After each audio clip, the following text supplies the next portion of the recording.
Hello, everyone else. I hope you're all well. Thank you for joining us. It's good to see some familiar faces and also see some of you attending. Thank you for taking your time to listen to us today. This is a special moment for us because I think some of us have not seen each other for a while, and I think this is a much needed conversation for a variety of reasons. Um, And I think we should maybe make a start, Hayat. I want to Yeah, hand it over to you as my co-moderator to start us off and maybe share with us some of the running order for today. And maybe start with introducing yourself and then I will come in as well after you. Hayat, over to you. thank you very much, Naima.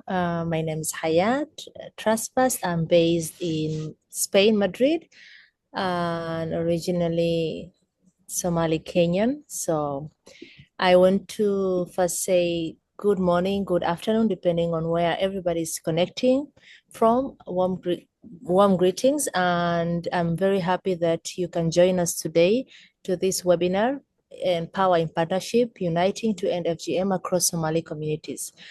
And it's an honor to be part of this and very important panel, especially because I know from firsthand that all the people who are going to be participating are in this for the good reasons. They are committed, they are leaders in everybody in their corners. So it's an honor to listen, to be able to learn and listen to each of them. This is a webinar organized jointly by Aura, African Women Rights Advocates, the Girl Generation, and Belt of Somali Women. Today's conversation is particularly powerful because it brings together activists, survivors, community leaders who are not only shifting narratives, but building resilient networks to support advocacy. During the next session, we will explore how collaboration rooted in community wisdom and survivors' leadership can accelerate the global movement to end female genital mutilation. We have inspiring lineup ahead featuring remarkable keynote speakers and panelists whose leadership and resilience have deeply shaped this movement. You will hear about the legacy of women's movements, the essential role of diaspora activism, and the transformative power of survival-led storytelling. We also warmly invite you to actively participate by sharing your questions, reflections during the question and answer segment. And let's together amplify our collective voices, share valuable insights, and commit to continued action and collaboration. Before I give the floor to our speakers, both Naima and me will be co-moderating.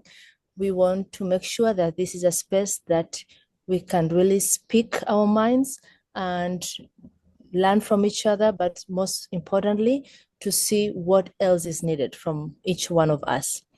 And I don't know if Naima, you want to add anything before I give the floor to Dr. Leila Hussein and Asha Ismail? No, I think you've covered all the grounds. I echo everything you've just said. Thank you. I just want to introduce myself to start off with. I'm Naima Hassan. I'm the co-founder and the CEO of the African Women Rights Advocates. We'll get into a bit more about who we are, what we're about later. But really, this is the idea behind this conversation is honesty, openness, and I think it's a well overdue conversation. Um, and I feel that really it's a safe space for us to just be open and honest and talk freely.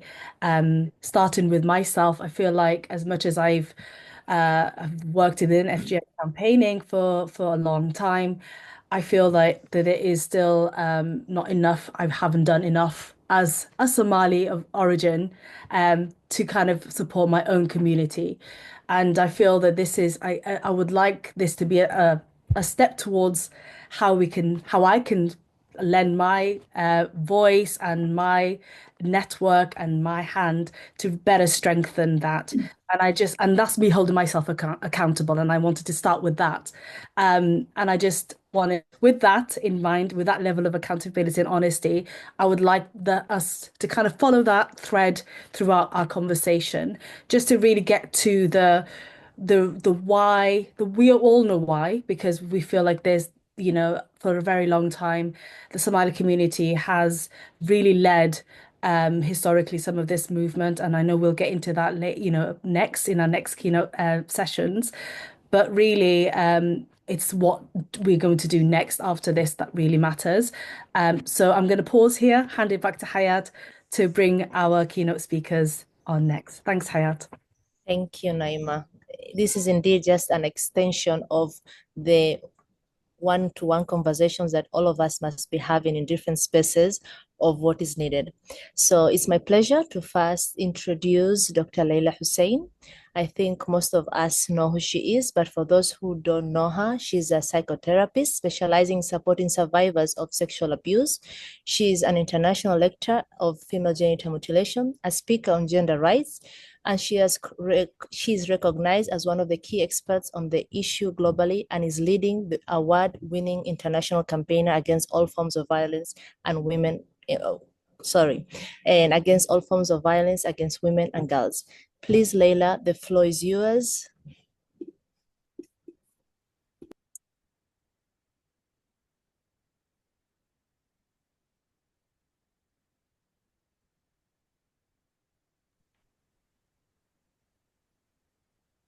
Layla, I think there's a bit of a delay. Can you hear us?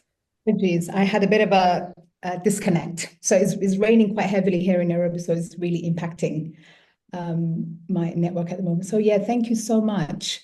I mean, first and foremost, thank you to the organizers, and I mean, good afternoon to everyone. I know some of you, it's morning.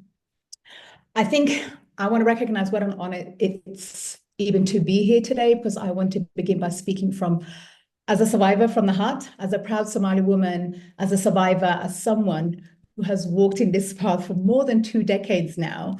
I'm feeling deeply moved by this gathering. And Naima, share this with you. This is a space, for this space to be held by Somali women, for Somali women, fills me with, both hope and healing. So today for me, it's more than just a webinar. It's a really important moment, a moment of recognition, of reflection, and remembering how far we've come, because the truth is this hasn't been an easy journey for many of us.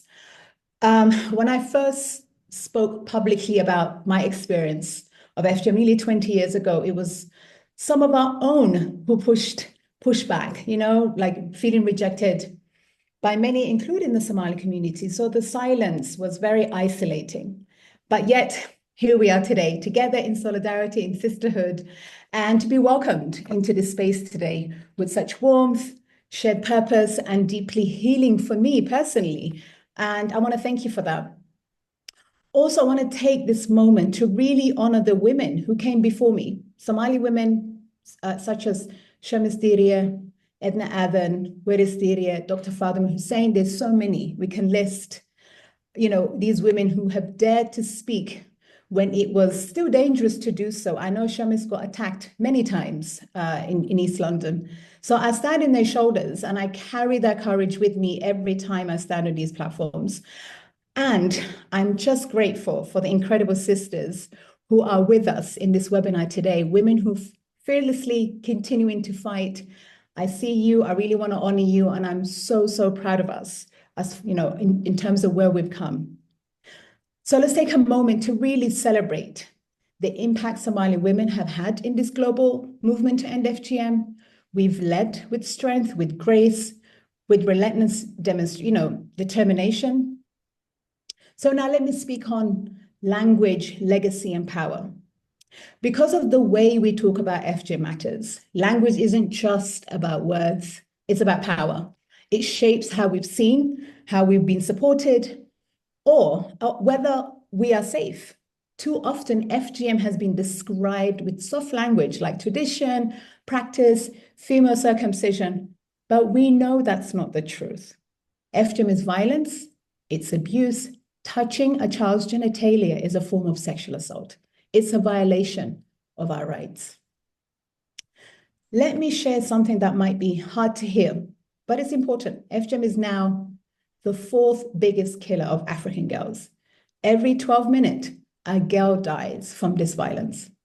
Over 230 million women and girls around the world are living with this lifelong consequence, including those of us on this webinar.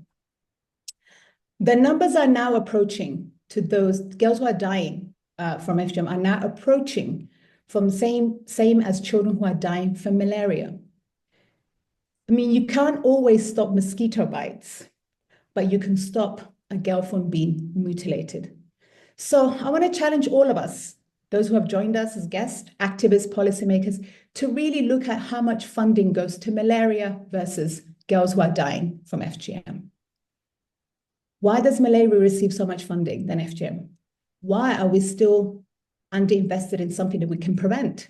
We owe our girls better, and we can do better. As members of the diaspora or in our homelands, we hold a unique power. We carry the stories of our communities and the tools of global advocacy. We can speak in ways that honor both where we come from and where we're going.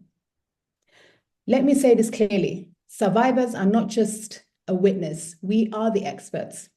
Our lived experience gives us an insight, wisdom, truth that no report can ever replicate. We need to be spoken for. We need to be heard. We are respected and resourced. When survivors tell their stories in their own words, something powerful happens. We stop being statistics, we become the movement. But storytelling must be matched with support. If we're asked to share, we must be protected. If we show up, we must be cared for emotionally, physically, and most importantly, financially. At the Girl Generation ALM, we've shifted our approach. We no longer talk about FGM as a culture or a social norm. We call it violence, criminal act rooted in power and equality. That clarity has opened doors of policies, hopefully more investment to action. And it's my hope that we keep walking through those doors together. So to close this, language holds memory, language carries legacy, language changes power. So let's use it to honor our pain and our progress. Let's use it to transform silence into lasting change. And finally, I want to extend my deepest love and thanks to our other fellow survivors from across Africa, Asia, US, Europe, Middle East, and now I met survivors from South America. Thank you for standing with us. Thank you for building a safety where once there was silence. Thank you for reminding the world that survivors are not broken. We are powerful. You are not alone. You are deeply seen. You are deeply loved. Thank you so much for giving me the space to share these words. I think I speak for everybody. A round of applause for everything that we agree with. Leila, thank you so much. Now, giving the space to Ash Ismail. It's my pleasure to present you, not only because you are one of the most resilient people I've ever met, but spoilers for the people who don't know, she's also my mom. She's loyal to me. And as far as I can recall, she has dedicated her entire life to advocating and ending female genital mutilation. I am proof of traditions, or as Leila just said, violence can end in the cycles of families. And she's the director of Save a Girl, Save a Generation, and advocate for human rights, particularly women and girls. And I think, as we always discuss, both home and in the office, and she will dedicate her entire life and existence to making sure that every girl in every corner of this world is protected and safe. The floor is yours, Hoya.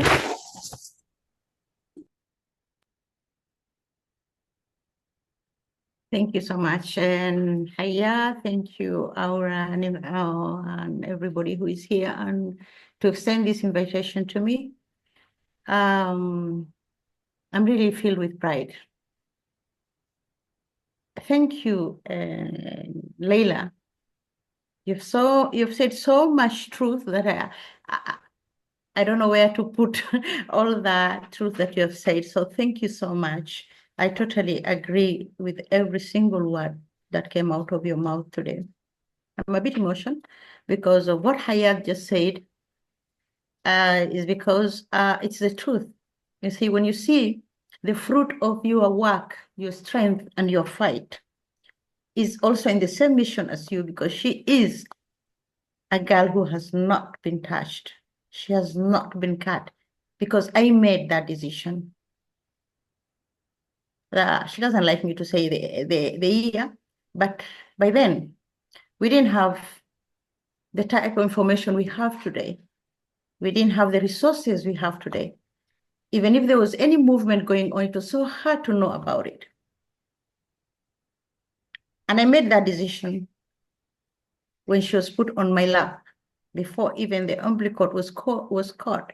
I knew that this one will not go through what I went through. Now, how did I go about it? Or how was I going to make it happen? That was a difficult thing. As Leila said, there were so many before us who had it so hard, it was so difficult for them, whereby everybody will look at you and just wonder what the hell has gone through to these women. But today we have them here. They are among us in this group. They are Somali girls who did not go through the cut. They should be our pride, because it is the achievement of their mothers, how they were brought up and where they were brought out. Without any, there are many people who always say, yeah, this is the influence of the Western, those people who have been brainwashed, blah, blah, blah, blah. I had not come to Europe. Nobody brainwashed me when I made the decision. So it came deeply from me. And with that mission, I continued.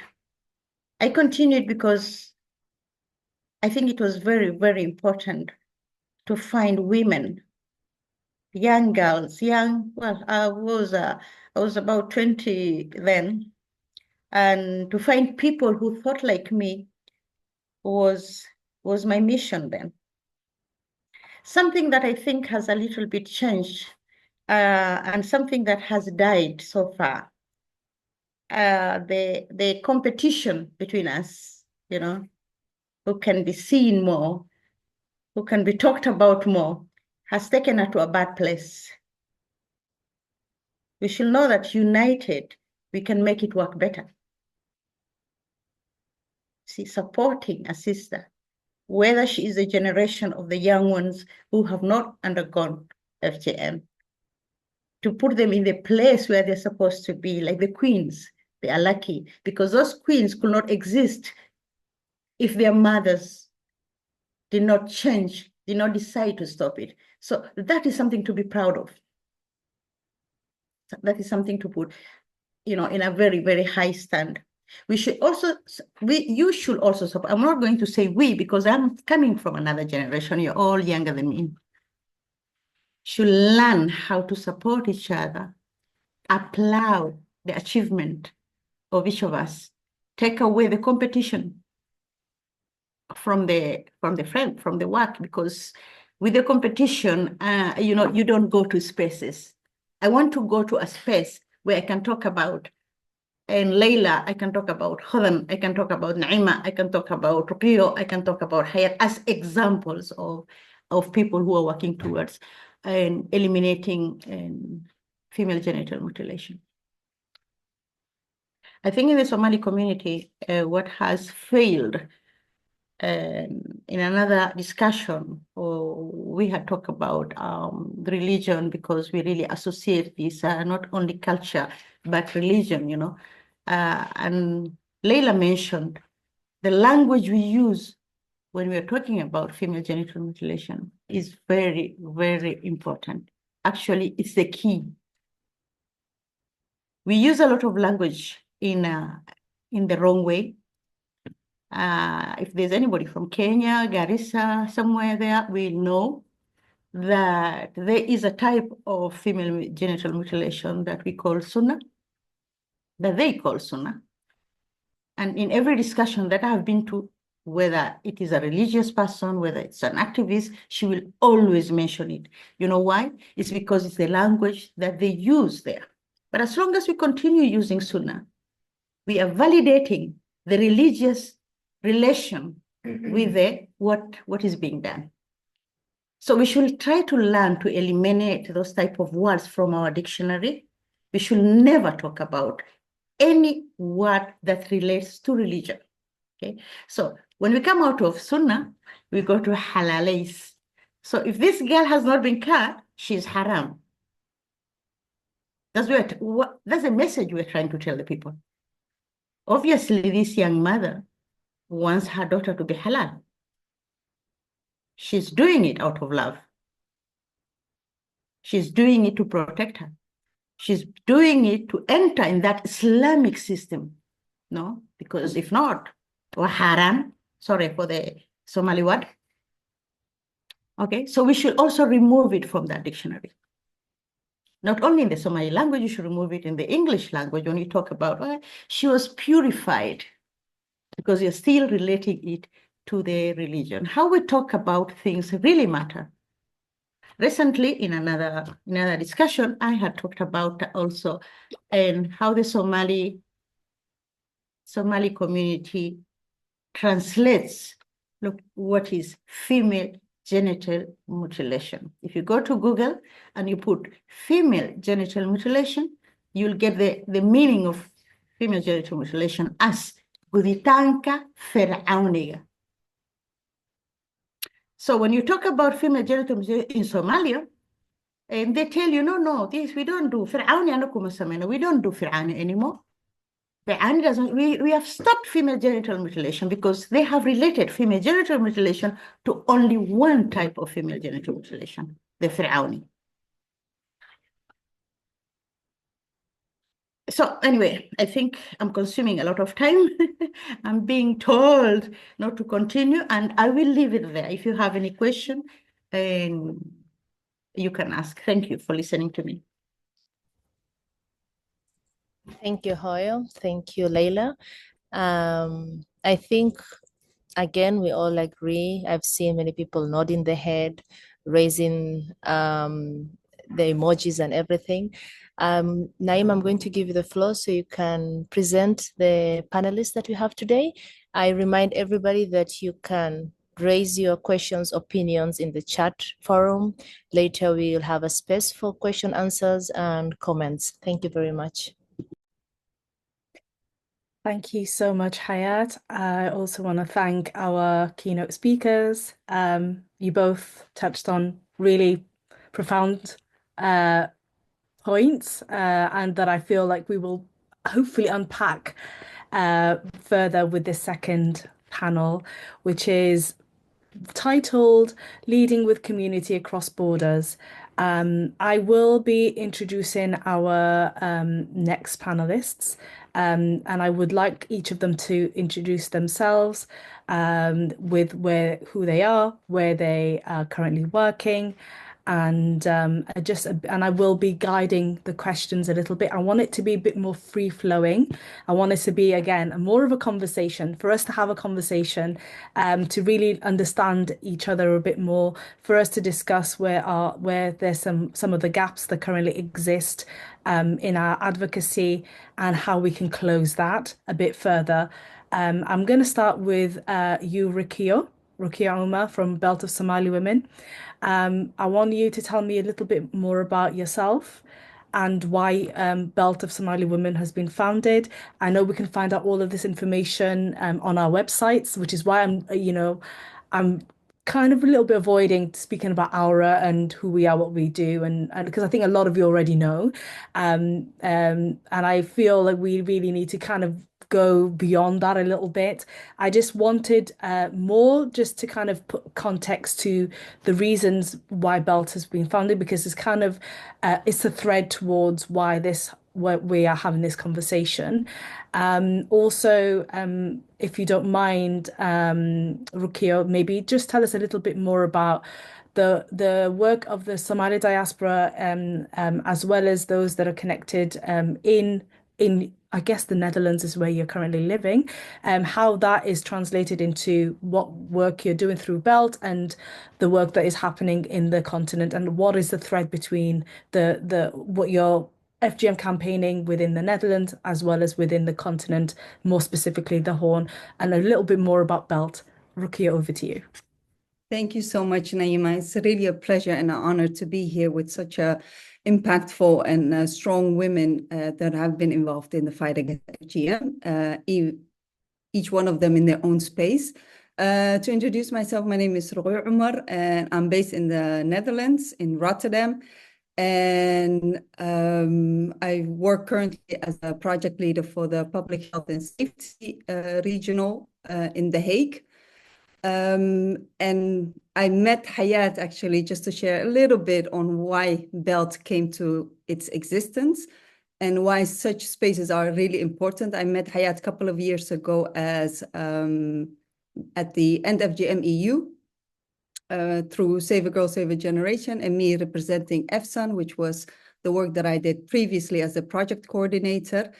And as we engage in a conversation about what is needed in the Somali community, and every report would say Somalia is #1 in the practice of FGM, in the mutilation of young girls. And as we spoke of what is needed, what can we do as Somali women, young Somali women? And then in those conversations, we really share the same vision. It's important that our community comes together, not only in raising our voices and in storytelling, but also in doing the work on the ground. What is needed? What strategies do we need to implement in order to really have a meaningful impact, in order to make Somalia not #1 anymore, to go from Fir'auni language to zero tolerance? And I think that was the reason why Belt came to existence, in order to create those spaces and a platform where we support also grassroots organizations that are on the ground. And I think if we look at the in-country organizations and the diaspora community, yes, we do have a different lived experiences. However, we have the same goal, we have the same purpose, which is ending FGM. And I think I believe from the diaspora community, we have spaces where we can really influence the policy, where we have the resources. We might not always get the funding, but there is funding available. However, if we look at the community, the local community, they're doing the same work. And it's important that we really build those bridges with them and really come together as a community, whether you are diaspora or in country. It's important that we face these challenges ourselves. Thank you so much for that, Rukio. I really appreciate your insight and the work that you're already doing. And I agree. I think the diaspora definitely have access to a bit more resources. Yet there's still more that needs to be done. And I just would like to see if you have any experience or any understanding towards the differences and the similarities you see, in relation to the fight against FGM across different settings, particularly, for example, comparing the Netherlands to other countries in the Horn. Aside from resources, what's lacking, and what are some of the similarities and the differences, if there are any? I think as you said, I agree with you, Naima. It's in the diaspora, we really focus on prevention and safeguarding, and really having an impact on policy that are being developed and implemented when it comes to the fight against FGM. When we look at the similarities, is still from the diaspora. If a young girl goes to holiday back home, she's still faced with the risk of being mutilated. And I think we cannot lose focus on what work needs to be done in our home countries. And I think one of the similarities is a great example is the fact that we are here as Somali women doing the work the reality of FGM affects all of us, regardless where you are, whether you are based in Nairobi or you are based in Amsterdam or London or Mogadishu or Hargeisa. It doesn't matter. We are all subjected to this type of violence. Whether if I would go back home and I have a daughter, I have a son, 8 years old. If I would have a daughter, I would be faced with families saying, what is going on? When is your girl going to be subjected to FGM? So, of course, it's a shared goal. And I think I believe for the community back home, their lived experience is completely, they are faced every single day with the harsh reality of FGM. Even if a mother chooses not to circumcise her daughter, she will be considered as an outcast. She will face a lot more cruelty in Somalia than she would here. So who is there to protect her? And I think the biggest difference is really focusing on how do we create that legal system? How can we influence the policy framework that currently exists? In Nairobi, there might be an anti-FGM law. There is. But still, the rate within the Somali community goes above 90%. So legal framework, yes, is there, but we need to mobilize ourselves and come really with a strategy that works within the Somali community. Thank you for that. No, I absolutely agree. And I want to segue directly to you, Fatuma. Fatuma, I hope you're here. Fatuma Haka from the Girl Kind in Kenya, specifically working within the Garissa community, specifically with Somali community in Garissa. As Ruki just said, there are laws in Kenya. There are anti-FGM laws that have been there for a long time. Yet still, FGM affects Somali communities the most and the highest in Kenya. With the work that you're doing with the Girl Kind, can you share us, first of all, tell us a bit about yourself before you tell us about your work. Tell us about yourself, why you're doing this work, and also what are the approaches that you're currently using, addressing FGM, and why you've set up the Girl Kind Kenya. Sorry, Fatuma, over to you. Are you here, Fatuma? Yes, I'm here. Hi, Naima. Can you hear me? Can, but we can't see you. Do you mind? Yes. Okay. I need put on.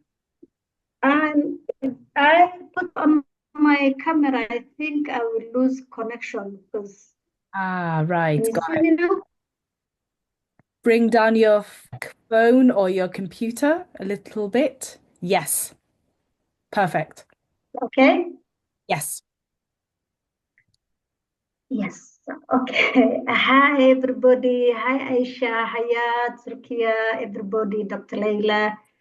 I hope you're all doing good. So my name is Fatuma Hakar. I'm from Garissa, Kenya. I'm the founder of Girl Kind Kenya. Okay, how I came to start Girl Kind Kenya again is because of my children. Firstly, we moved from London 2017, and when we came, we relocated to Kenya. We moved straight to a place called Garissa. So Garissa is not a big town like Nairobi, but again, it's dominated by Somalis. And we relocated there, and then I took my children to the Duksi, the Quranic Duksi. So my children were subjected to stigma, beating, abuse, everything.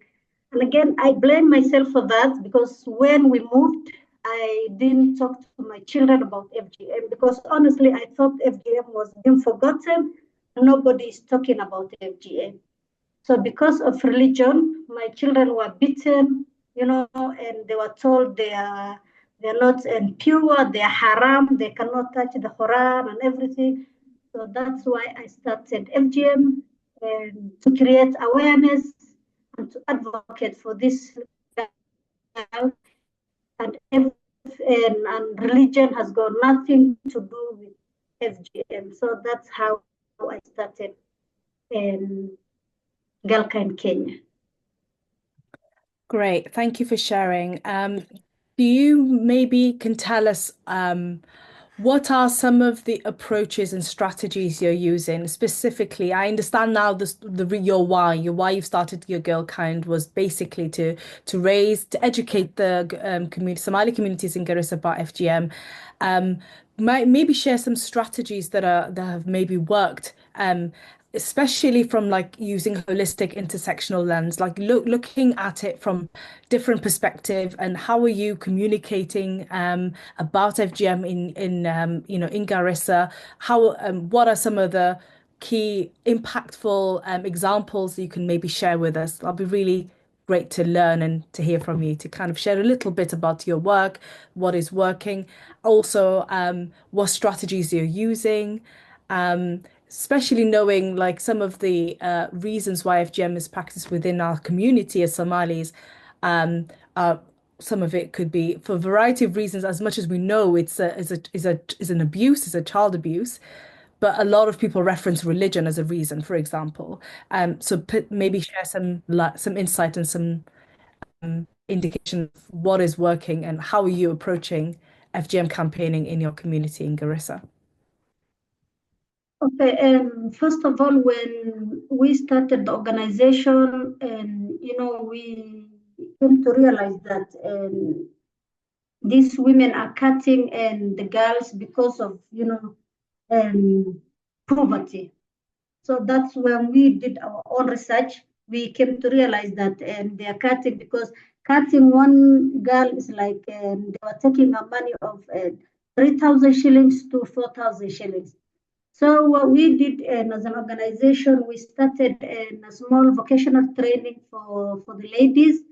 And we went out of Garissa town. We went to a small village and like 10 kilometers from Garissa, where we started our own vocational training, to teach these women and livelihood skills. And as our approach at that time was, I cannot come to you like, Naima, you are doing this job, can you, it was like a job for them because they were getting paid. Can you stop what you are doing, and what's next for you when you stop doing that?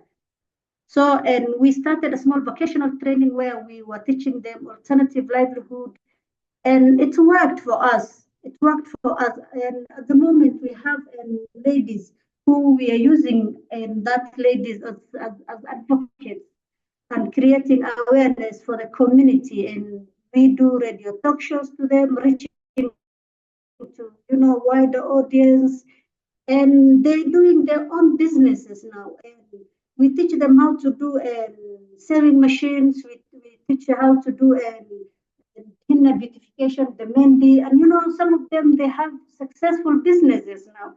And that's one thing that's really, really, really worked for us. And I know a lot of people said an alternative livelihood is not a solution, but for us as an organization, that's really helped us. And we have three women, who had really abandoned the cat now, and they're advocating for, for zero tolerance and of FGM. We don't recognize the SUNA FGM because there's nothing called SUNA. As we all established that FGM is a violation of the rights of the girls and the women. So we advocate for zero tolerance of FGM.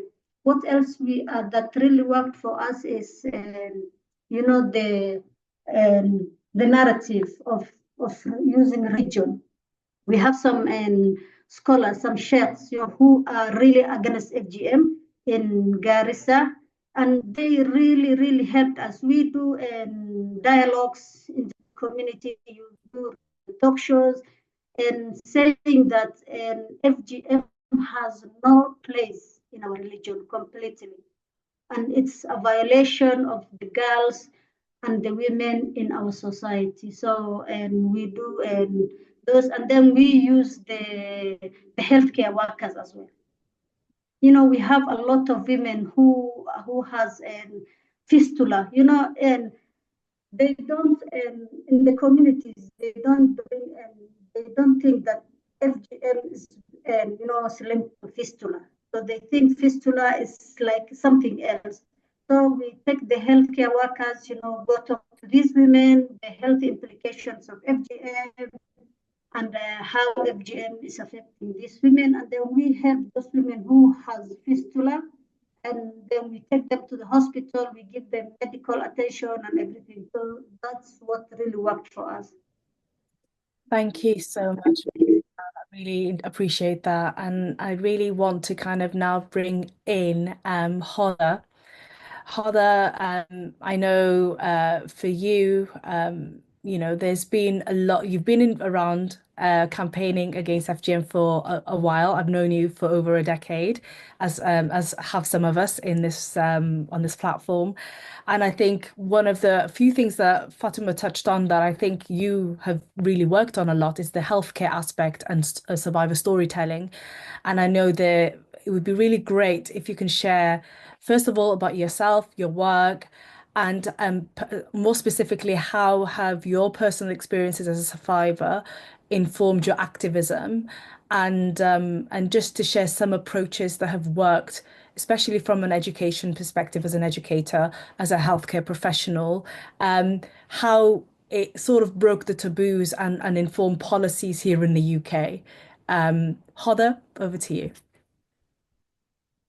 Thank you so much for having me. As you can see, I'm so overwhelmed right now, and I feel so emotional. The fact that we are all here together after all these, years, and to share our stories and to see what we are doing is empowering. It's the most beautiful thing. So for me, the journey started being a survivor. I was born in Hargeisa, and and this is one of the things that approaches that I do. I choose to talk about health and education. So the reason I chose that also is when I was, had Gudnin in Hargeisa, it was called, I thought every woman around the world had it. I did not think this was something that only happened to certain communities or certain countries. I thought this is normal. Every woman have it. So I grew up thinking it's normal. But also I remember when I got sick, I got sick when I was 11 years old. This is after the war happened in Hargeisa. We went to Mogadishu, my dad from there, and nobody knew what was wrong with me. So I ended up in hospital while the bombing and the war was happening. And they find out that first they thought I had a cyst, and then they say, oh, when they took me to the theater, they operated me, they realized it was my period that was accumulating inside and it had nowhere to come out. So from the age of 11, I was in hospital till I was 17. And in Mogadishu, in Djibouti, and after many operations, and the doctor couldn't correct or get my period out, they sent me and my dad to Italy. So that's how I actually ended up coming to Europe. And in Italy, it was after, again, for a whole year of being in the hospital that they operated me, and I had my period for the first time when I was 17 years old. But also we became refugees. We couldn't go back home, me and my dad. So I think it was Rukia who was talking about she lives in Holland. I ended up living in Holland. I came straight from the hospital, ended up in Holland in a refugee camp in a country I know nothing about. So for me, that was the journey. It started why I became who I become, and who I am today. Also, it's the woman before us, like Leila mentioned, like Mama Asha mentioned, there is, it's the journey that the woman before me. So for me, when I came to Europe, London, especially learning English, I met Leila nearly 2 decades ago. And again, it was her kindness and her giving us safe space as a Somali girls that really make me think, hey, this is not okay. I end up in Brest all of my teenage life in hospital in 3 different countries, 2 different continents. So what am I going to do? I can only talk about the health side of it. I end up becoming a health professional. I went to university. I work with patients, but it was working in sexual and HIV who actually gave me, in working in that department, I realized there's so many Somali women was being sent with the FGM communications to a sexual health clinic, a woman who was not sexually active. And it only took it should be their doctor, their GP, to ask them what what the complication was and refer them to the right department, because all they need is a gynecologist. And having an amazing manager who is today in here as well, my former manager, really supported me, giving me the time to go out there and to speak to everybody. So I end up educating the whole hospital, doing single-handedly training, FGM training for consultants, for doctors. And, I went to the chief executive with my manager, and we were like, we have to change our performer, because we're asking patients about very specific questions. Why are we not adding FGMC to there? If they had that, so it started from there. And it was amazing for me to be able to meet Somali women, one who was so scared to come to the doctors because they can't speak English. They can't articulate what has happened to them. But also doctors didn't have that, that chance to even learn themselves. So I thought, I need to teach the doctors, the universities, the students before they even come to the floor, but also I need to help my community and my women. So when they come to the clinic, they feel at ease. So it was about putting posters, talking to them and saying, listen, I'm also one of you, so do not worry. And somebody also mentioned a fistula. I remember it was like 10 years ago when I saw a patient with a fistula, very small, it wasn't big, but she lived with it for over 30 years. She never went to the GP to have it done. So for me, it was important to use the medical complications that happened to me. When I was 31, I couldn't have children after I would try IVF. So I nearly died again with all the operations and the complications that has happened to me. So how can I now help the other people to actually understand and know about medical complications? And for that reason, I'm not gonna lie, I had so much support within our community, because I don't want to talk about religion. I don't want to talk about political. I want to talk about the health complications, but also to think about why are we doing this to our girls. One, me and my sister are the last one to be cut in our family. So all of my nieces, and Hannah is a doctor. When I came to London in Sheffield, I used to take her to school while I'm learning English. And I was like, what do you want to be? And she's like, I want to be a police officer, I'll be chef. I say, no, you're going to be a doctor. And Hannah is 27 years old today, right? And she is a gynecologist, and now she's also training to become a pediatric so she can work with children. So we can move mountains. Somali women, we are the backbone of the world. I don't care the country alone. We are the backbone of the world. Our mothers, our grandmothers have walked this path. They didn't know, and they did not have the education we have now.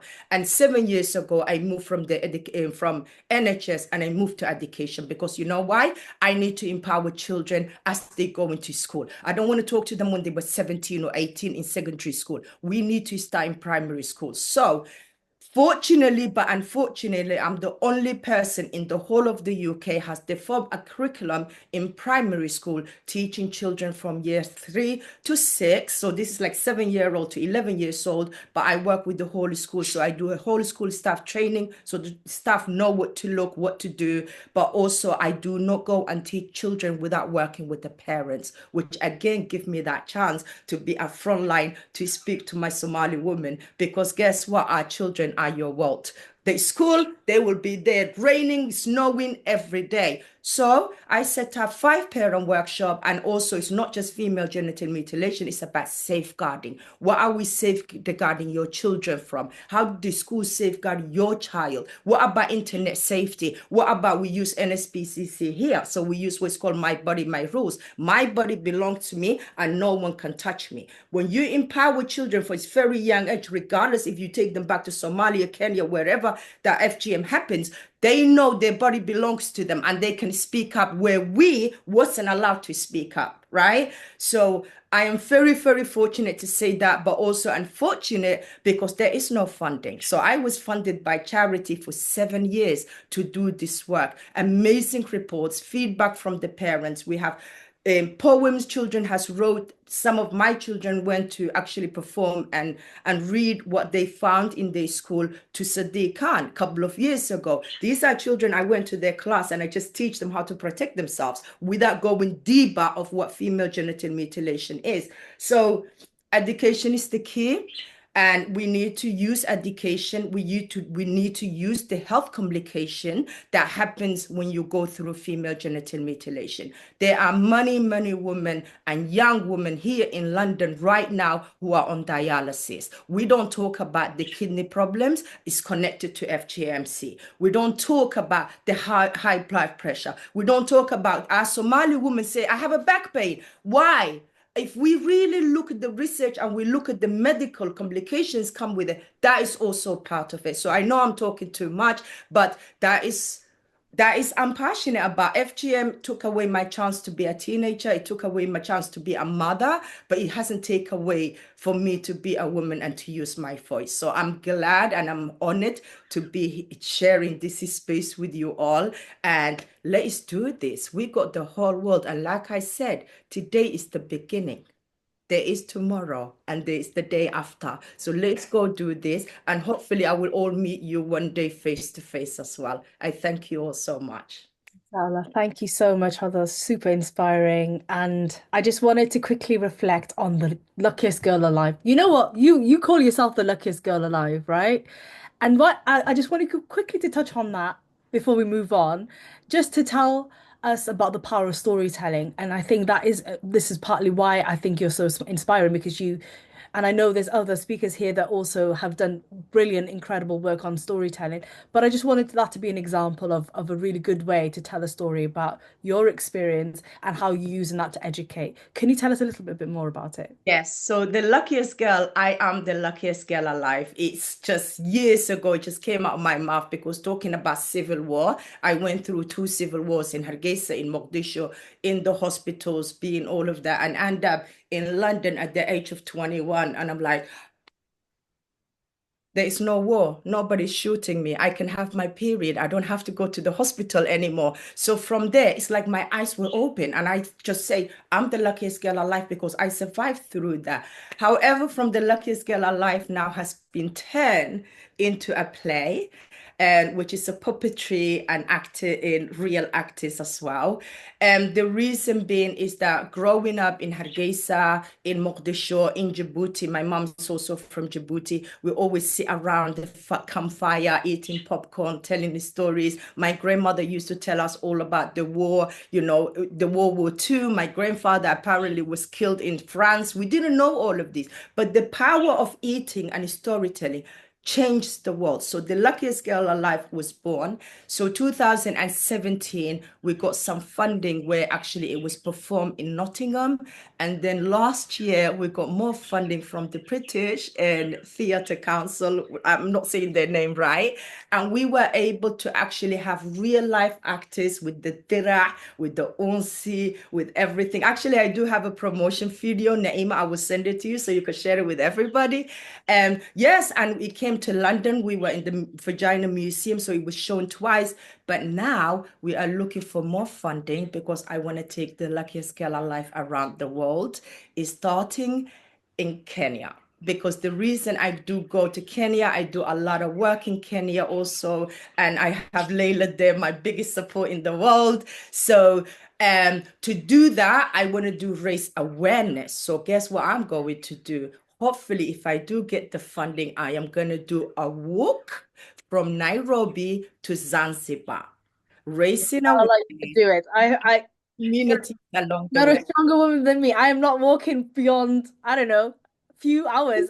Zanzibar is fine. Just make me some breeze and hilip, okay? And we can meet there. But yeah, so that is the luckiest girl alive. And seriously, it's an educational piece. I want to take it to schools. I want to take it to a university, you know, all educational setting and educate and empower our future generation. Because for me and each and one of us here today, I really want us to walk away this saying that every single day we're going to be fighting for our future generation because 20 years time those girls are sitting here like us, but I don't want them to talk about FGMC. I want them to talk about how they change in the world and how millionaires they are, not about abuse. So yeah. Thank you so much, Hoda. I appreciate you and thank you for bringing the energy and the stories and yes, and taking this conversation to the next level.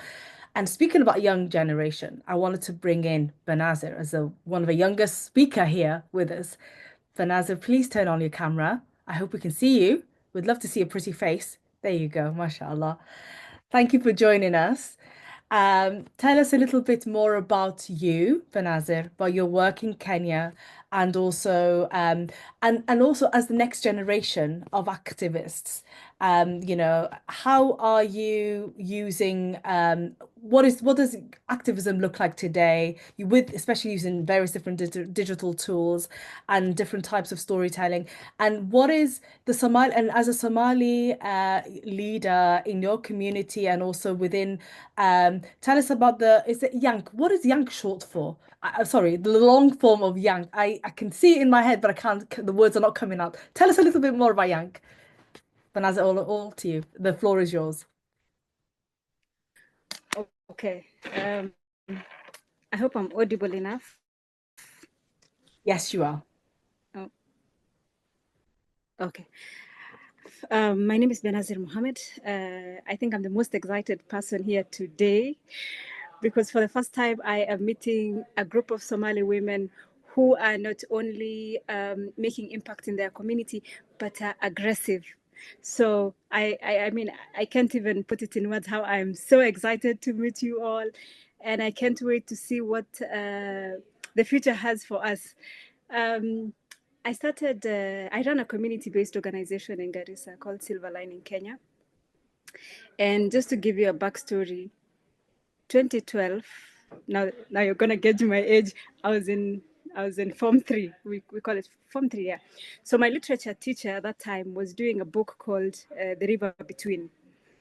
And she talked about communities that still cut their girls. So I was in a school that is in Nairobi. So I thought everyone was cut, like myself. So the teacher asks, so which communities are still cutting? And I expect everyone to raise their hands because the book that we were reading had a culture that is in Kenya that traditionally used to cut. So I thought they still cut, and everyone in our class was cut. But no one raised their hand, including myself. I also didn't raise my hand because I looked in the class, saw no one raising their hand, and I didn't want to be the one who is most embarrassed. And yes, like every other Somali girl, my age, I've gone through female genital mutilation. But the fear that comes with being the only person who has gone through this is what I didn't want to feel. Fast forward, I complete my high school, come back to my community, and I start volunteering as a teacher in one of the most renowned secondary girls' high school called Northeastern Province Girls' High School. So like myself, these girls had also gone through the cut. They were naive. They couldn't maintain basic conversation. So I just started a small group that we used to meet every Thursday to just talk about what we go through. And I was their peer. So I was like a peer teacher to just come and, entertain them and have conversations. And every other time, the conversation used to revolve around maybe their menses, NFGM, and problems that I would come to know that were associated with the fact that they had gone through the cut. So this now inspired me to broaden the conversation that we were having about FGM. And I got myself into spaces where people were talking about female genital mutilation. There were conversations, but the question for me always was, when are we going to involve the young people? When are we going to have this conversation among two generations? So I started what we call intergenerational conversations, where we bring together the older women who have gone through the cut, who are still pro the cut, and base it according to culture or religion, and us who are generation who are well educated and want to end this. So between 2015 to 2024, I've really worked with young people to have these conversations using art. And one of our best artworks helped us win the top 35 under 35 awards in Kenya, because we are showcasing the story of a young girl who goes through female genital mutilation, despite the fact that she didn't have information, just like my story, gets into her community and is forced to go through this practice. Then she gets the injuries and is not able to access medical assistance, and then she dies. The reason why I'm so inspired and encouraged to continue my journey in ending female genital mutilation is because I don't want us to remain data. Every other time we go to conferences, we go to conversations, we're always told the Somali community has 97 point what, 96 point what, yet communities are talking about eradicating female genital mutilation. So how I do my work, I'm focusing on three things. The first one is education, which is community sensitization. and offering scholarship opportunities. So when we talk about community sensitization, is how do we, have conversations with community members? This is now the intergenerational dialogues. We use art where we invite community members to make drawings. So we put them in a room and we let them tell their story through art. So you draw what happened to you, and then you tell your story. So in this way, survivors are able to encourage themselves and see that, yes, I'm not the only one who went through this practice. There's a group of us. But then how do we stop our generation, the generation that we're going to nurture, to stop this practice? So I'm really focusing on the kids that we will have. How are we going to protect them? How are we going to make sure that they don't go through this cut? Then also in community sensitization, I would like to echo what Fatima Hakar has said. We work closely with Fatima Hakar. We're part of the same, the Gender Technical Working Group in Garissa. So we work on issues of ending female genital mutilation by bringing in men champions who are willing to, have these conversations, having religious conversations with people who want to also end female genital mutilation, and having what we call radio sessions, because again, we want this message to reach as far as people can get. Then we have what we call YANK. YANK is the Young Anti-FGM Network of Kenya, the Youth Anti-FGM Network of Kenya. So it comprises of young people from 22 hotspot counties. Currently, I'm the chair of the the Anti-FGM Network, the young team of Kenya. And these 22 focal areas are areas where female genital mutilation is rampant. So all the counties in Kenya that are still practicing FGM. So we usually have conversations on this, shaping policies through this movement, where we engage in conversations to try and modify and to also bring in the voice of young people. As I always say, if you leave the young people out of this conversation, what happens when the generation that is now campaigning against FGM stops doing that work? Who is going to continue? So we have conversations with people from as far as the eastern side, the northern side, all the communities come together. And these are young people who are using different forms of either they're using art, they're using mentorship programs, they're going to schools. So there are people who can reach the grassroots. There are people who, on their day-to-day basis, we have someone who's as young as 19, coming into this conversation and making change in their communities. Finally, I had talked about scholarships and the importance of education in ending female genital mutilation. I'd really like to echo what Hoda has said. I hope I'm saying the name well, Hoda. Education is really key when it comes to ending female genital mutilation. The only reason why we're having this conversation here is because all of us are educated. All of us have gone through a certain form of education. All of us have gone to school. All of us have interacted with communities that are not cutting, and we can understand that cutting is wrong. So as we focus on conversations on ending female genital mutilation, I always say, let us also empower young people. Currently, Silver Line in Kenya, through our partners, we're able to sponsor 11 girls through secondary education. And this is a generation that I'm very sure, because during our scholarship program, we have mentorship sessions, we have, one-on-one conversations. These are people that I'm sure 99%, they're not going to cut their girls, because they have the background and the information that needs to get to the generation. So generally, I'm out of words. I don't know what to say, but I'm so excited. I can't wait to explore how we are going to impact generations in the near future. Thank you, Naima. I really appreciate you, and I share your sentiments and I share your excitement. And with that, I want to invite Ifrah. I can't see you, Ifrah. Can you hear me? Are you able to turn on your camera, maybe? Ifrah Ahmed. I wonder whether you're here. Godson, is she with us or not? Oh, there she is. Hi, Ifrah. Turn on your camera, please.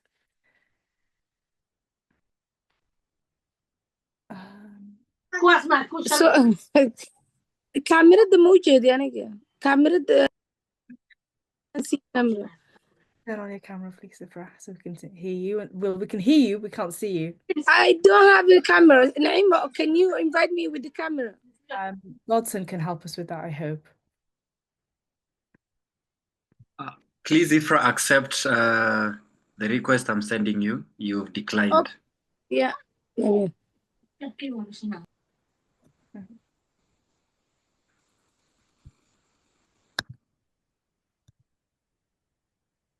Okay. I don't know what happened, but we can hear you anyway, Frah. If you can maybe, and there you are. Now I can see. Sorry, first of all, and I am not in my house. We are in friend house.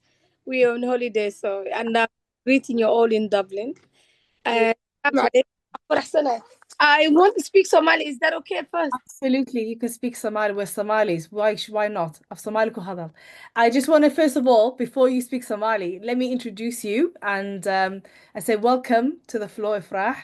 Can you maybe share a little bit about you, your work as part of the Ifrah Foundation, and also share your journey from being a survivor to a global advocate and how that has shaped your vision and priorities for your organization, specifically as one of the only people who are leading the work in Somalia. So please, the floor is yours. You can speak Somali, whatever language you're comfortable with. السلام عليكم. horta runtii aad waxaan ugu faraxsanahay in maanta meeshan activist Somali kali ku nahay. And it makes me so proud. And also to see many faces. And the people who I speak to before ma joogin xoogaa qadka soo gelin. And runtii hoda aada mataqaanaa speechkaada ugu raaxaystay. Thank you so much being you. And you know, this is the kind of people who empower us to become who we are today. And Leila is one of it. You know, when she was talking about Leila, I remember ending FGM in Europe when I was first spoke about female genital mutilation in Ireland. And Leila was always there, you know, a bio. It's, you know, I remember every bit. And because of Leila, her courage and being strong, that lead me really to be an activist. And I'm so glad that, you know, seeing everyone here today, especially just being Somali for Somalia. So it's really good. And, you know, Hoda said everything. And I'm sure that people who have spoken before me even said more. So I think I'm going to talk about a bit about the work we do in Somalia. I returned to Somalia in 2013, and I remember first time when I returned to Somalia, there was nobody who was speaking out on female genital mutilation, whether it's on TV, whether it's in a community, whether it's on even friends. Just give me a second. Apologies, everyone. Hopefully she can. This is the power of Somali women. She's This more is it. It's true. right? Multitasking, always multitasking. I'm sure she's having three other conversations at the same time, but which is why we love it. But Ifrah, whenever you're ready, you're on mute. Please unmute yourself. No, sorry about that. We have visits for Somali friends. As you said, the power of Somalis. But they don't realize this is a conversation that is very important and it's been recorded.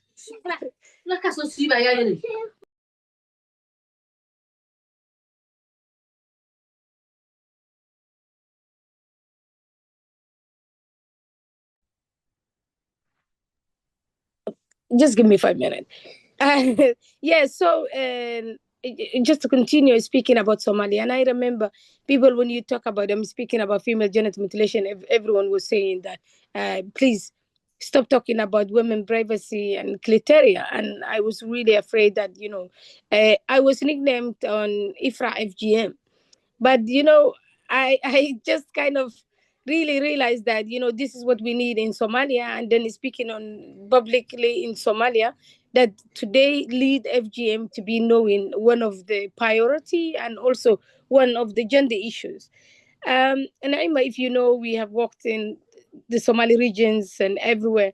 And I can today say that Galmudug is the first state that legislated on female genital mutilation into law.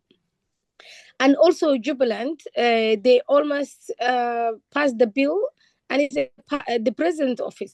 But in Jubilant, they basically saying that sonotype and the age and everything, which we have refused the president to sign. By now, they started to have a first consultation on FGM. As you know, Woodland already passed the bill, but there was also an issue and it was brought it back. And the federal level, still there's an issue that, FGM is same. The government are not really willing to do anything at the moment. Last week there was the biggest international national human rights conference in Mogadishu, 3 days conference led by the federal government of Somalia, especially Minister of Women and Human Rights. The second deputy prime minister was there. The president of federal government of Somalia, he closed the meeting, which was really good. That shows how important it is on agenda of the Somali government on the issues women rights. And also now Somalia have seen that the survivors' voices, how important it is.